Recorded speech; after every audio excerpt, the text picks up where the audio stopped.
Does it feel like every part of your life is divided?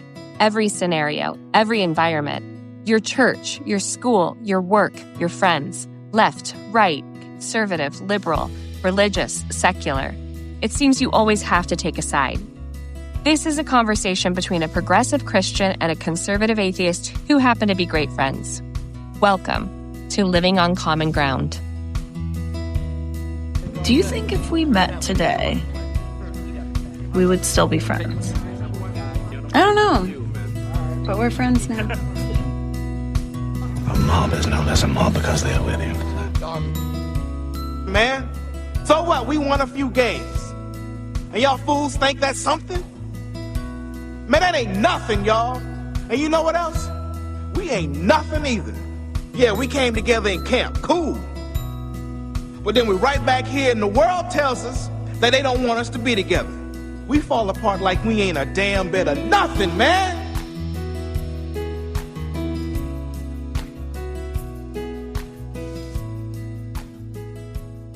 How are you? I'm great. Yeah? Yeah. Good. All right, what are we talking about today?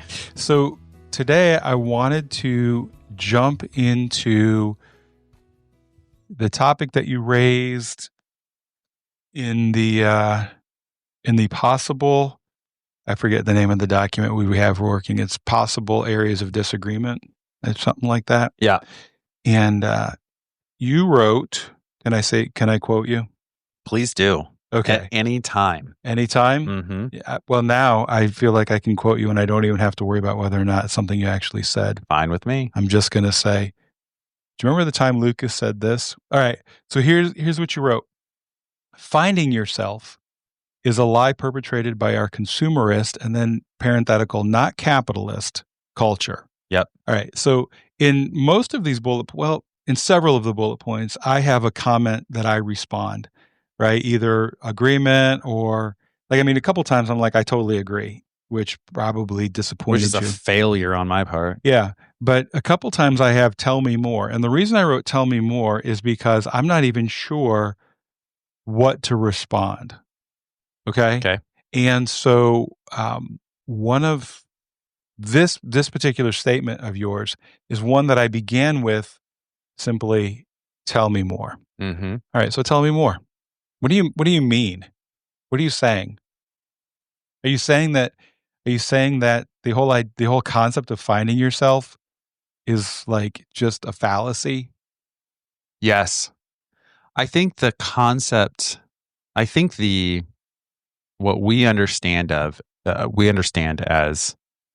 finding yourself is mostly, when we interrogate it, a marketing slogan. Okay. I think it has I'm sure somebody will show me why I'm absolutely wrong about this, but I think it has its roots in a consumerist culture that needs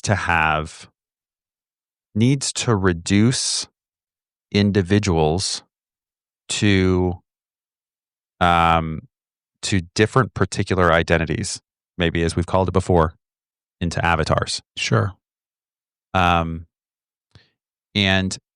I think there's a lot to this that we could go down. There's the concept of a consistent soul, the idea that you are this thing. Okay. And that you are X, right? And that you could, but that also there's this other part of you that I guess isn't really you, but can observe the you, can determine whether you are being you, or you are being your parents, or you are being your friends, right? And that So wait a second. You said that you that's observing is not that there's a you that's not the real you that's observing. Well, that has. Oh, go ahead. I was going to say I would say, or I would think that would be the real you that was observing. Yeah, but that can't be the case in this conceptualization, right? Because in this conceptualization of the you, The you is the center. That's the fixed thing. And the in scare quotes, you that is trying to discover what the real you is could get it wrong. You might be wrong. You might be living a lie.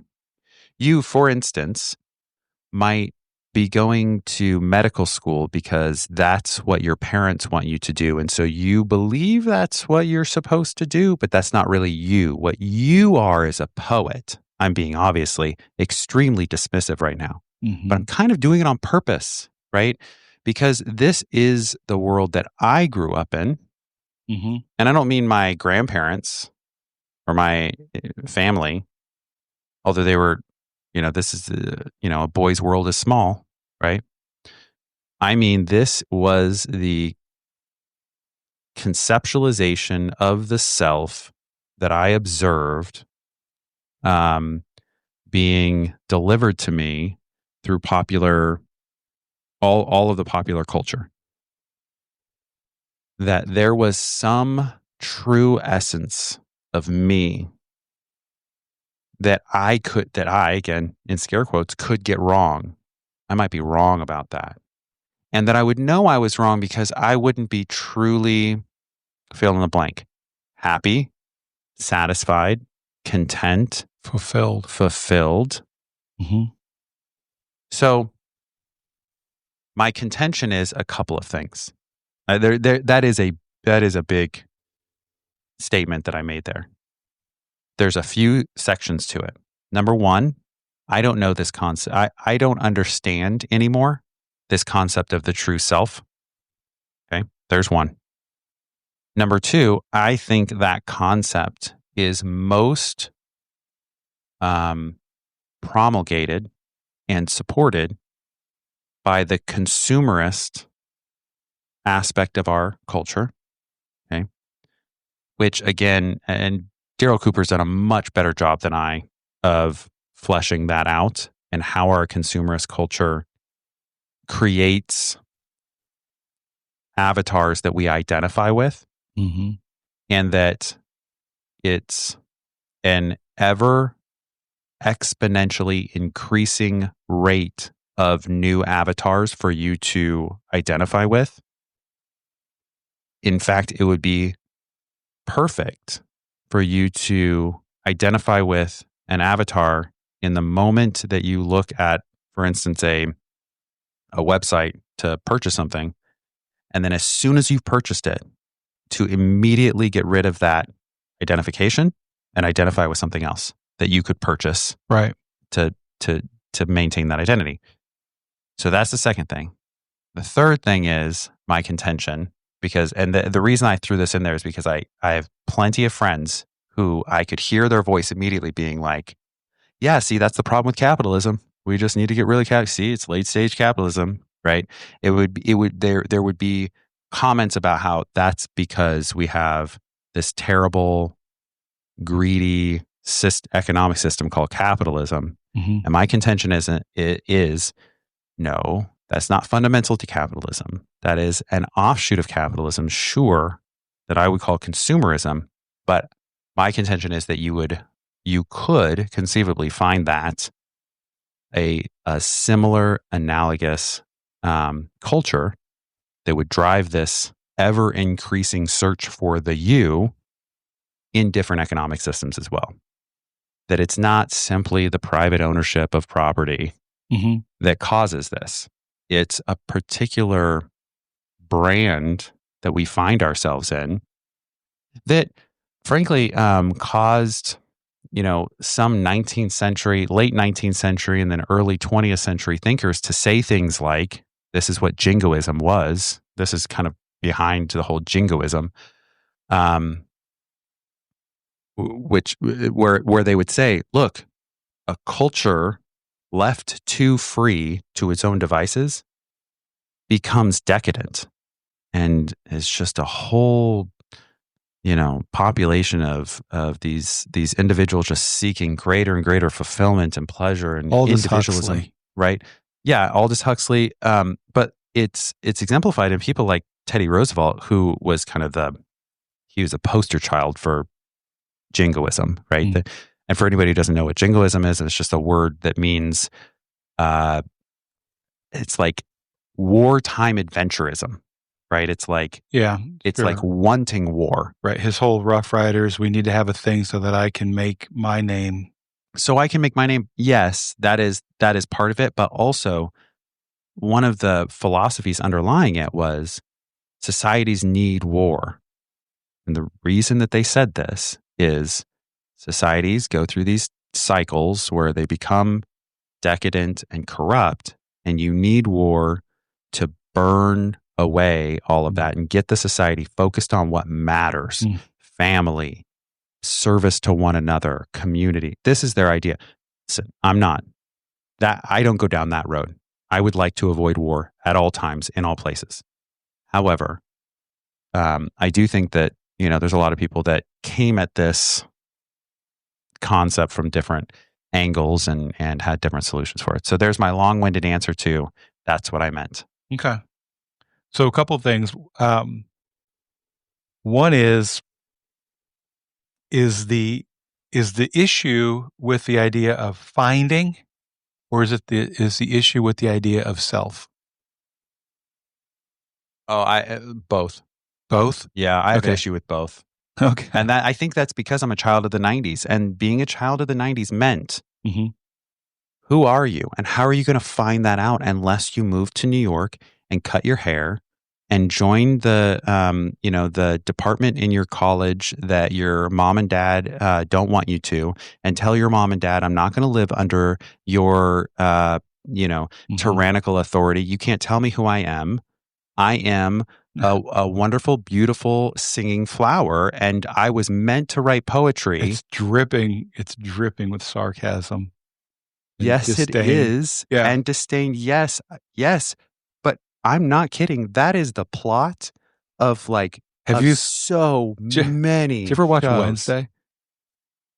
I haven't. I know I didn't see Wednesday when it became a phenomenon. Yeah. Well, and season 2 just came out. So Denise and I actually just started last night watching season 1. And the whole thing is she doesn't want to be your mom. And I understand that, but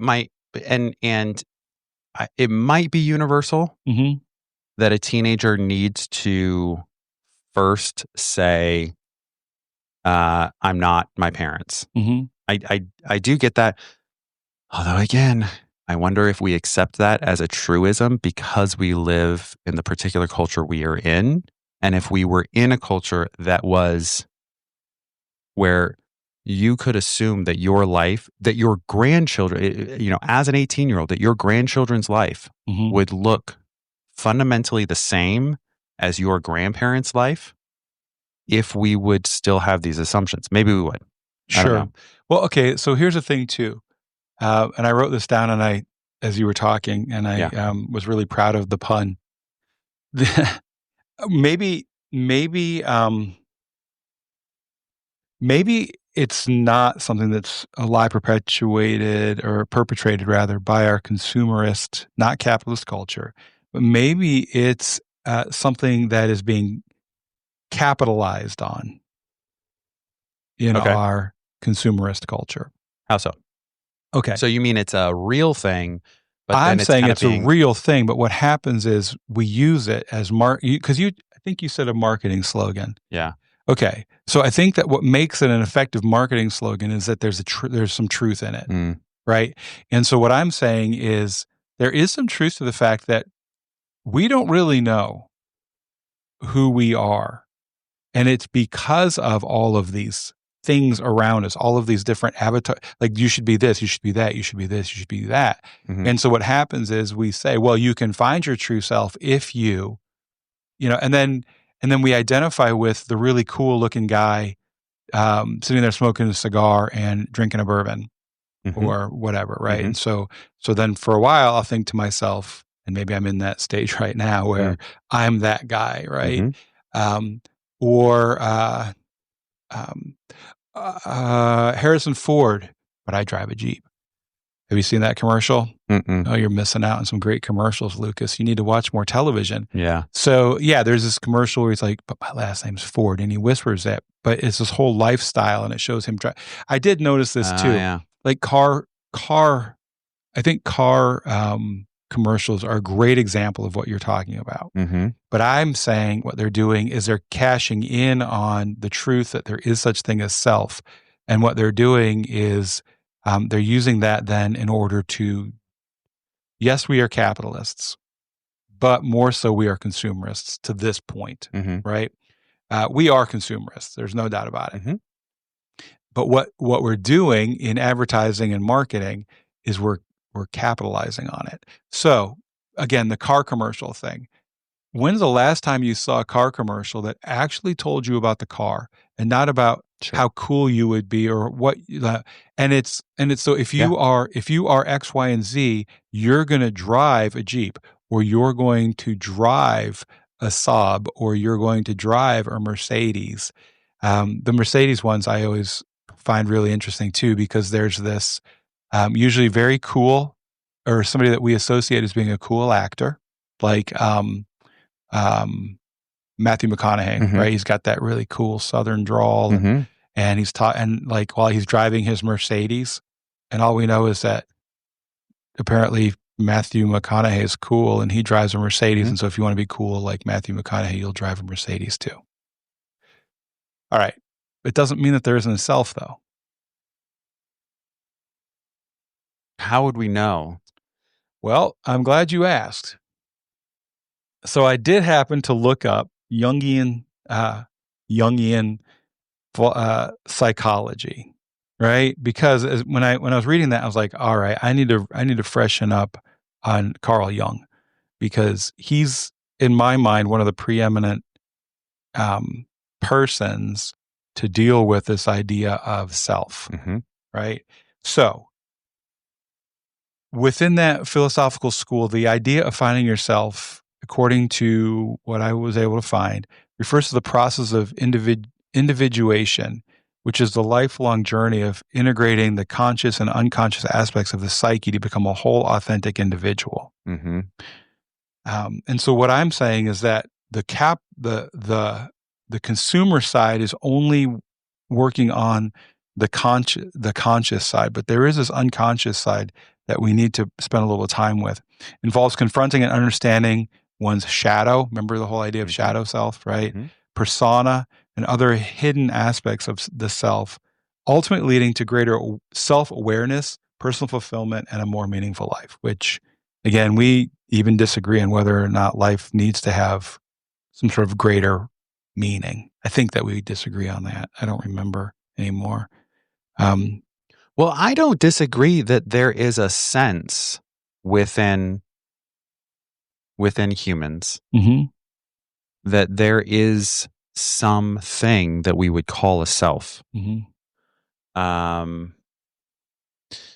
know, I this is something that Rollins, I feel like, was talking about, which is this sense that there's something missing and that I'm searching for it. I don't disagree that there is that. I think that you might be onto something in the idea that the search for your true self may not be a creation of a consumerist society. Maybe it's an appropriation of it. Maybe the consumerist society appropriates that real sense.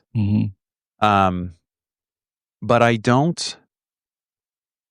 I still reject the idea that is some sort of, I think there's a concept that there is a concrete self. There is this thing that is me. And that, again, that I have to find that thing. And to me, that suggests that I could get it wrong. That I don't understand. I don't understand the idea that I could get it wrong. Isn't it I that am doing it? Well, maybe it's not that you could. But I do understand this. I think that, I guess my idea is that this, whatever we call the self, is some sort of emergent property that comes out of the searching, right? This process that Jung is talking about, of the integration of subconscious, unconscious, and conscious. Mm-hmm. That process itself is the self. I don't know. I'm rambling a little bit at this point, but or is that the process and what is actually creating self, authentic self? Yeah, again, there's this. I guess what I am, the real thing that I am very much pushing back on is this concept that, again, I mean, I described it in dripping sarcasm, but what I was doing was describing the show Felicity. I mean, this is the concept I've never seen of the 90s that I remember, which is that, I'm doing the responsible thing, and the ethic of the moral lesson, right? There's a term for this, and I can't remember. I wish I could, because it would make me sound so much smarter. But the ethic of the lesson, underneath the story is doing the responsible thing is not the right thing. Doing the thing that makes me doing something else, usually artistic, okay, will make me feel better, and I will somehow know at that point, now I am me, and that is the right thing to do.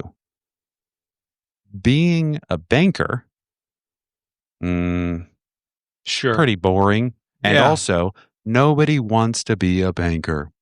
Oh, I'm probably sad. I probably eat TV dinners and watch like Patrick Shopping Network at home by myself. Patrick on SpongeBob. Right. Yeah. And I drink alone. And I'm sad. Now I, started painting D&D figurines, and I've discovered this is what I've always been meant to do. See, and I would think the person that's at home painting D&D figurines is probably, oh, I'm sad. I have no friends. I drink by myself. To be fair, the reason I picked that just then is because I flipping love D&D, and I love using figurines. But this is my point. We have stuff at our house if you want it. Yeah, I'll take it. Yeah. I was just talking to Krista the other day about one of the aspects of moving that made me the saddest, really, was that about 2 years before we moved, I had gotten invited to join a D&D group of a bunch of dads. Well, dads, and then there was 2 other guys who weren't dads, but they were adults. Adult guys. Yeah. These are all adult men with jobs. Yeah. Who fill up their gas tank all the way. Yeah. And wear cargo shorts. Okay. And one day a week, we would get together and we would talk about our elf characters, and I would use voices. We would, those of us who felt comfortable using voices would use voices. And it was the nerdiest thing ever. But we did it every week. And seriously, it made me so sad to have to leave. Yeah. That. Anyway, that's just a comment on community, Sure. Because we built an actual community there. So I'm still not convinced that, you haven't convinced me that finding yourself is a lie perpetrated by our consumerist culture. I still think that is it the perpetrated part? I just think that maybe it's the perpetrated part.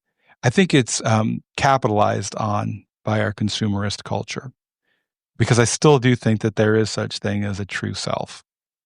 But I also think that even in your example of, what was the name of the show again? Felicity. Okay. Even in that example, I think that is just another great example of capitalizing on it, right? There is this true concept of fulfillment when you're able to self-actualize or find your true self. And even that language, I think, has been so overplayed that it does cause eye rolling to begin to happen. And it sounds very sort of new agey or whatever. But I think that there's some truth to it. And all that is an example of how someone has cashed in on this and taken it to the ridiculous degree, right? Because I do think that you can have actually completely become, you've found yourself as a banker. I think there's a caricature that then gets sort of played out.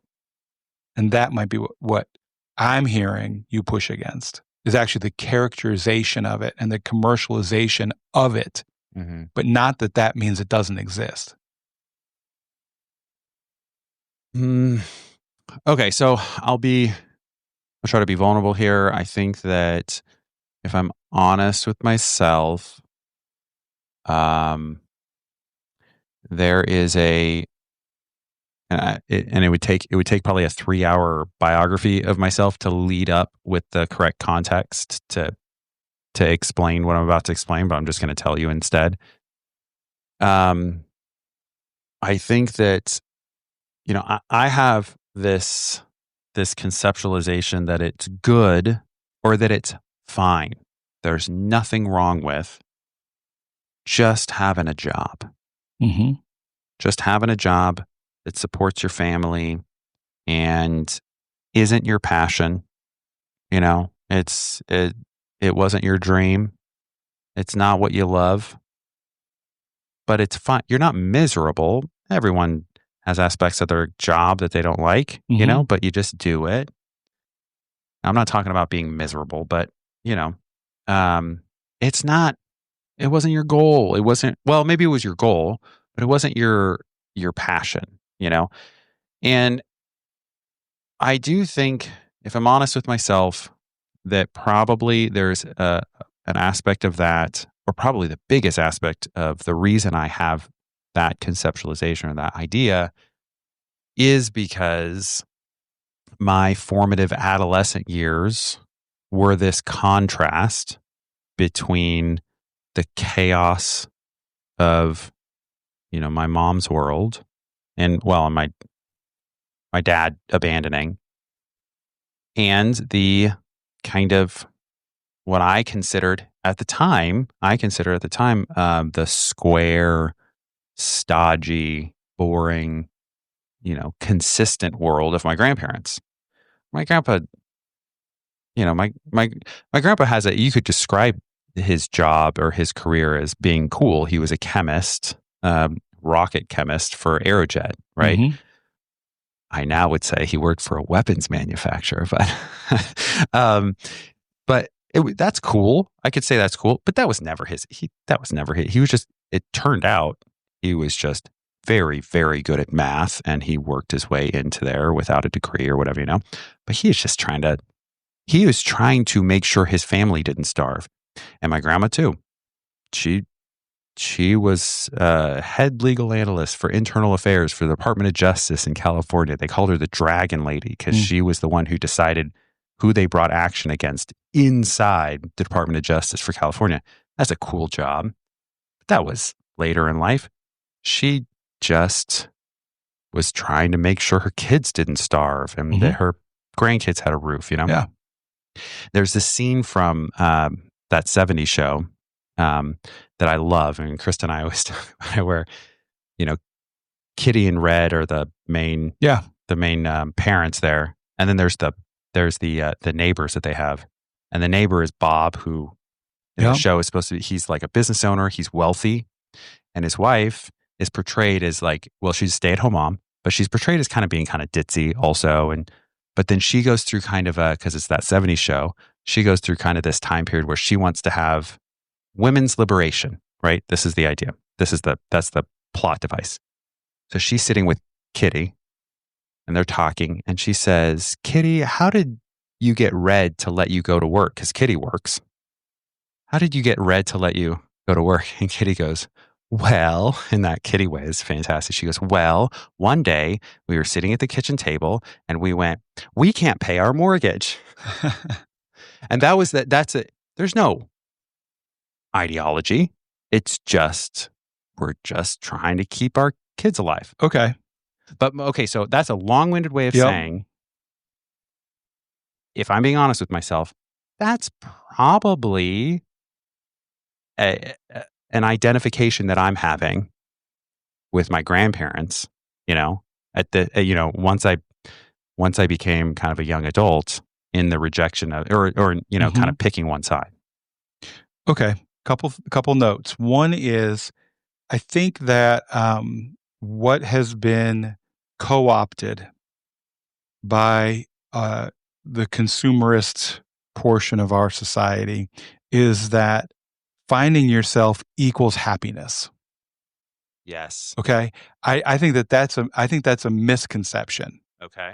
Right. Because I think that if you look at what finding yourself means, it has more to do with personal fulfillment and having a meaningful life.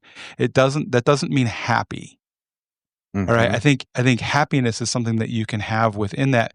And I think that happiness is something that does come with self-awareness, finding yourself. Mm-hmm. Right. So for example, let's just say that your ideology is that fulfilling and meaningful life is providing for the family.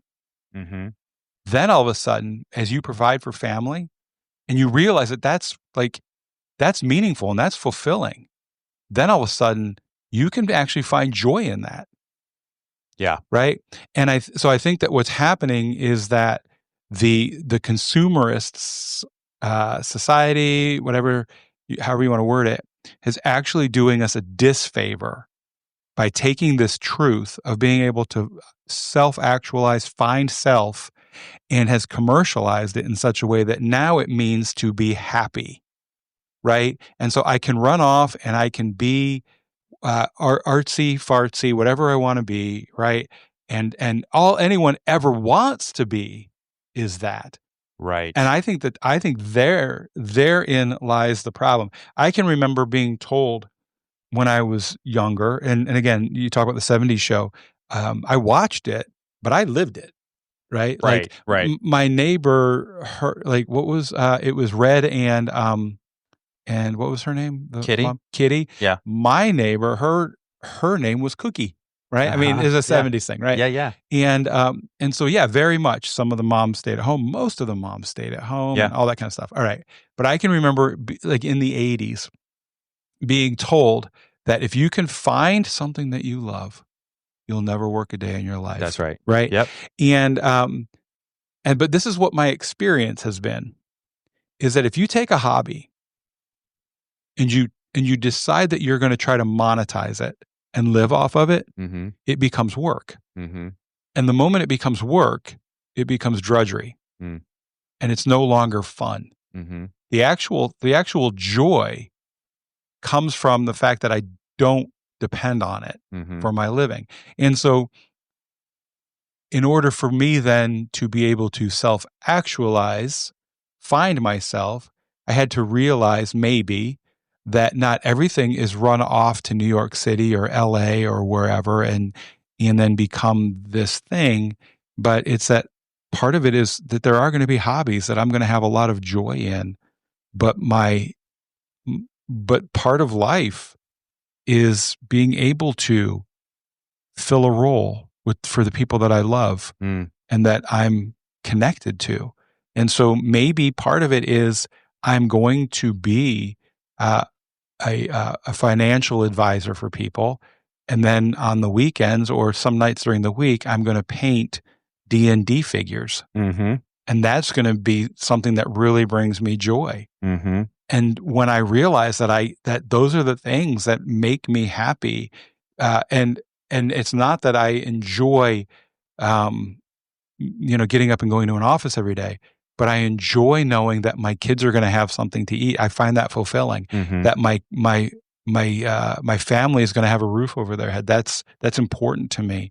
That's actually the process of cutting through the garbage mm-hmm. and the connecting of the two, right? So back to Jung, this idea of this process of the conscious and the unconscious. So maybe what it is actually cutting through what the consumerist society tells us it means to self-actualize, and being able to, you have to connect both and say, that's actually not it at all. But I can find fulfillment and meaning. I can know who I am. I just have to actually be able to shut that other stuff out. Mm-hmm. So it reminds me, I like that a lot. It reminds me of a clip that I saved of Jordan Peterson where he talks about this kind of thing. He talks about this all the time, actually, in different ways. But I've got the clip. I tell young men, it's like, find something difficult to do. You need that. You're not built for comfort or pleasure. Like, if that comes along, good. If you have a day where you're comfortable and there's some things around you that give pleasure, have some sense and enjoy it. But don't be thinking that's what your life is aimed at. That's contemptible. Everyone knows that. And if they orient themselves in that hedonistic direction, there's nothing in it but shame. No one is proud of themselves for using pornography. They might screech and bitch about their right to do it. I can live whatever lifestyle I want. It's like, well, first of all, no, you can't. That doesn't work. It won't work for you because you can't sell yourself out, and it won't work for other people. When I tell people this, the audiences always go dead silent. It's like, the adventure in your life will be found in responsibility. No one ever hears that.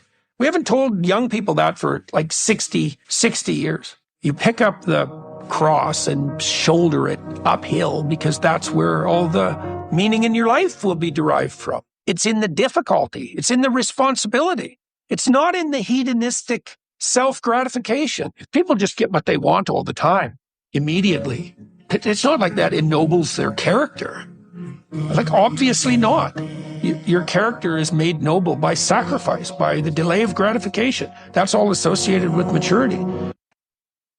Yeah, so, I mean, again, he talks about this quite a bit, which is that the idea of having happiness, that there's nothing wrong with happiness. That if you get happiness, you find yourself happy, margaritas on the beach, enjoy that. Yeah. Like, you should have enough sense, as he says, have enough sense to enjoy that for all it's worth. Yeah. But that is it's not meaningless. It is an infinitesimally small fraction of your life. Mm-hmm. And that the way to find meaning in your life is to pick up responsibility. And that is going to be an endless well of meaning for you. That is, and he talks about this sometimes. I don't think in this clip he doesn't talk about it, but he talks about how you greet your spouse when you come in the door every day. Mm-hmm. That's like, you add up those moments of just greeting your spouse every time you see your spouse. That's a huge percentage of your life. Sharing a meal with your family, that's a huge percentage of your life. The time that you spend, pick your thing. The time that you spend in your church, that's a huge percentage of your life. Again, compared to margaritas on the beach, metaphorically. Mm-hmm. And that those are the things that seem mundane, but that's really where the meaning can come from your life. So, I mean, I think he's probably saying a similar thing to what you're saying, which is there is something real to the you, but maybe the thing that the consumerist culture has done is hijacked that sense and then given you told you that the end of the rainbow is going to be a hedonistic kind of pleasure center, and that it can provide it if you would just identify with this. What kind of car? Well, that is one of the fundamental messages of the movie Fight Club, right?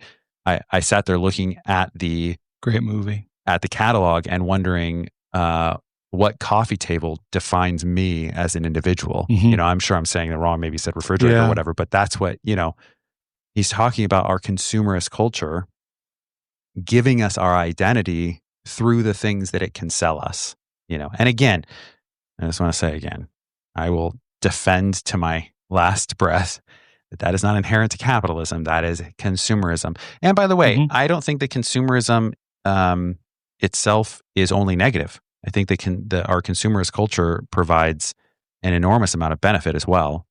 But it also comes, I think everything is trade-offs. Sure. It comes with some pretty significant negatives. Yeah. So I want to take this one step further. Yeah. The role and I think that I'm actually going to come back around to where you are, just maybe from a different perspective on it. I think that the consumerist society has made it necessary to have conversations about being able to find yourself. Oh, how so? Okay. Because you mentioned how it seems that like some other cultures, or maybe I misunderstood you, but like let's say you can go back to hunter-gatherer or something like that. Like they don't take the time to find themselves. Right, because they know who they are. Yes, because no one else was telling them that actually this is who you are. Right? And so what happens is by taking this truth, I even have, the air That's quotes, scare right? quotes, yeah. That there is a self, but we have now made it more about having fun, being happy, finding fulfillment through stuff, instead of in providing and contributing to the tribe, whatever the case may be. That now there's an actual process that some people have to go through in order to be like, well, who am I? What am I? And it's not. I think that the real process then becomes in being able to step away and think critically about the consumerist society that we live in, where it wasn't necessary before because I knew very well who I was. My role in this community, in this tribe, is this. Yeah. And that is very fulfilling for me because I'd have no other noise telling me, no, it's actually going to happen if you buy this Jeep. Yeah. No, it's actually going to happen if you move to New York City and you well, I was just about to describe Bob Dylan's life, right? Or like, and but Bob Dylan's life, as we understand, that was the ultimate finding yourself, well, right? and I don't know Bob Dylan. Yeah, he's not my friend. Right. He's not my brother. Sure. He's not my son. Sure. Which means that when I, Lucas, says Bob Dylan's life, I am talking about a marketing campaign. That's what I'm talking about. Absolutely. So his life really is just another aspect of this. Yeah, because then what happens is if I want to, so then I think, well, what'll happen is in order to find myself, I need to model my life after this advertising campaign. Right.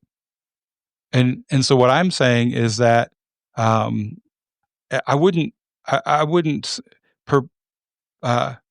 perpetrated. How about finding yourself is a lie? Is perpetrated? It's definitely cashed in on by our consumerist culture, and then it is. How are you using perpetrated? Because I'm trying to see if I agree with you, even though I came at it from a completely different perspective. I mean, I did start off with the idea that because you said that you had a problem both with finding yourself or finding and yourself. Yeah, I say on a philosophical level, the idea of a self that's fixed, that you could get wrong, seems counterintuitive to me. That doesn't make any sense to me. How could how could that be? I am what I am. right? Myself is the conglomeration of all of my activities and thoughts and feelings and everything, right? That seems like what it is. And so I did start, I meant it as finding yourself is a lie. That's a lie. That's what I read it as. Yeah. And that's how I meant it. And there's still some part of me that feels like that I don't want to walk away from that completely, although I'm softening a little bit. I think that, when I was younger, my late 20s and through my 30s, I would have talked about individualism as being the highest ideal, right? Big fan of Ayn Rand. I'm still a big fan of Ayn Rand. And so this idea that I am who I am, separate from the group, right? The group does not have authority over me. I reject that, right? Again, if I'm being honest, that probably comes from some conglomeration of childhood experiences and leading me up to that point. I'm thinking, you had mentioned one time before that you're 5th generation Californian. I would say that's probably built into your DNA at this point. Because knowing the people that settled California, it makes sense to me that would be something that is just inherently who you are. Yeah, and I grew up with grandparents. My grandfather that raised me, he was the first one. His dad was an immigrant from the Azores. So even though it's not like I was from an immigrant family, that's not what I'm trying to say. But I grew up with kind of the lore of being produced from an immigrant family. Like the people who were like, we will leave. We will go find the place that we need to be in for the sake of our family and whatever. So yeah, there's probably some of that built in. There's also, a bristling at authority, So there's a lot of things that probably is baked into that. But I had this that's the highest ideal, But I can't deny when I would read about people who joined communist movements throughout the 20th century and what their life was like. And I'm talking about communist movements in countries where it meant something. Not being a communist in the United States, where you could get blacklisted, yes, bad things happen, sure, but by and large, you're not going to get jailed, and also you're not going to get executed for being a communist. I'm talking about people who someone finds out you're a communist and you will be tortured and executed, right? And these people, when they would join these movements, from the moment they woke up to when they laid their head back down, they knew exactly what they were doing and what their purpose was. They had committed themselves to this grander thing, and it gave them a sense of, it's almost joy to, and they're living in squalor, working in wherever it is, doing whatever it is that they got assigned to do. You find this in partisan groups that are working behind the lines during wartime, when they've committed themselves to the cause. This idea, this sense that I've given myself wholly to this movement or this group. I've divested myself of my individualism completely. It brings with it a certain level of kind of euphoria that I think has to be probably because there's some part of us that wants to, like you were talking about in the hunter-gatherer society, wants to know, I don't even have to talk about it. I am this part of my community. My identity comes from the place that I am in my community. But there's no need for that in our society. There is no need to be a part of any community in our society in order to continue living, right? And so then you can have this hyper individuality. And that's getting worse. Which, to your point, then the advertising campaigns can come in and give you your identity, because your identity is not inherent, right? It's not inherent that I am what's my identity? Well, I am the son of my father, and I am the husband of my wife, and I am the father of my, you know what I mean? Like I have my place and that's it. But I don't even know what the conversation is. Yeah. You know? And I find joy when we get together and we have our meals. And I find joy when we have provided, we put meat on the table. And I find joy in seeing that my children are taken care of. And Right. And there's no sense, or at least there would be a lot less sense, I think, in a situation like that there's something missing, that there's a part of me that's deep inside of my psyche that is missing something, that really I am the type of person that would rather deal with brown rocks instead of gray rocks when we're because whatever, like there's no, all of those choices I think all those choices are able to be presented and taken seriously when you pull the individual out of their context, I think maybe. So I guess I'm just less individualistic now, even though I'm not going to let go of it. It's still part of my personality, I think. I enjoy my alone time. Yeah. But I'm a what would be the opposite of I'm a tribalist. I am a community oriented person. I find my fulfillment and meaning in the community and in creating community. So anyway, did we find any common ground here? I think we're a lot closer that I think there's probably something to, I definitely think that there is something to the process of inner searching, of self. And I certainly agree with you that our consumerist society, I think maybe I'll soften, and I don't think that the whole finding yourself thing was perpetrated by our consumerist society. I think I'm a little bit more on your side that it's hijacked or appropriated or whatever word you want to use for that. It's using that kind of sense and drive. I would agree. So here's what I would say.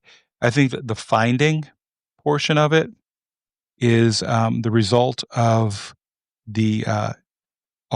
within our culture. Because I would be interested in knowing too, like, is it uniquely Western culture that has this finding yourself thing?